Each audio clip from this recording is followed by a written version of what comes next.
आज तुम्हारे पिताजी भी तुमसे मिलने आए हैं। उस मिट्टी के घर से एक एक करके 5 सांप निकल के नदी किनारे आते हैं। केवल तुम दोनों ही हमारे जल राज्य को बचा सकते हो।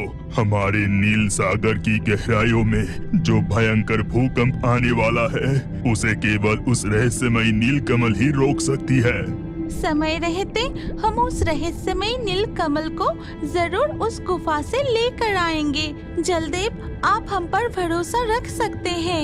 याद रखना, उस रहस्यमयी नील कमल को पहरा देती है 2 इच्छाधारी नाग नागिन। उनकी नजर से बचकर तुम्हें नील कमल लाना होगा।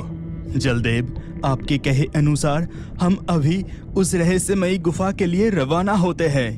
ये कहकर मणिमाला और रत्न कुमार नील सागर राज्य से निकल पड़ते हैं सीमुलतुली के जंगल की ओर। वो दोनों कई कोस लंबे रास्ते तैरते हुए आखिरकार पहुंचते हैं सीमुलतुली जंगल की नदी में। मणिमाला, हम उस जंगल में आ चुके हैं। अब हमें जल्दी से रूप बदलकर उस नील कमल को लेकर जल राज्य लौटना होगा। हाँ रत्न कुमार, अब हमें रूप बदल कर गुफा की ओर चलना चाहिए। इतना कहकर मणिमाला और रत्न कुमार मानव रूप धारण करके जंगल के रास्ते से चलने लगे। तभी आकाश में बिजली कड़कती है और तेज तूफान चलने लगती है। अरे, कितनी जोर से तूफान शुरू हो गई। मणिमाला, हम आ चुके हैं। देखो, सामने ही गुफा है। लेकिन रत्न कुमार, गुफा के सामने ध्यान से देखो, वहाँ तो इच्छाधारी नागिन पहरा दे रही है।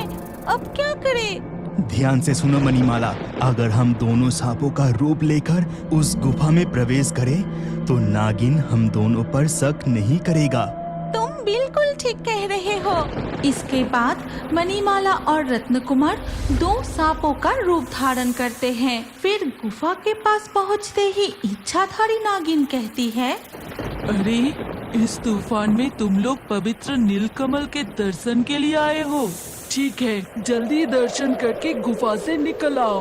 नागराज लौटते ही हम गुफा के द्वार बंद करके हम भी हमारे घर लौट जाएंगे। नागिन की बात सुनकर वो भेषधारी सांप गुफा में प्रवेश करते हैं। फिर मणिमाला और रत्न कुमार दोबारा मानव रूप धारण करके नीलकमल उठा लेते हैं। मणिमाला, अब हमें किसी भी तरह उस इच्छाधारी नागिन को चकमा देकर इस गुफा से निकलना ही होगा। लेकिन हम सांप के रूप में नीलकमल को छुपाकर नागिन के सामने से नहीं जा पाएंगे। अगर मानव रूप में गुफा से निकलेंगे तो नागिन हमारा रास्ता रोकेगी। अब क्या करें? तभी बाहर तेज तूफान में पेड़ की डाल टूटने की आवाज और साथ ही किसी की चीखें सुनाई देती है। क्या हुआ? क्या हुआ? बाहर इतनी जोर की आवाज कैसी?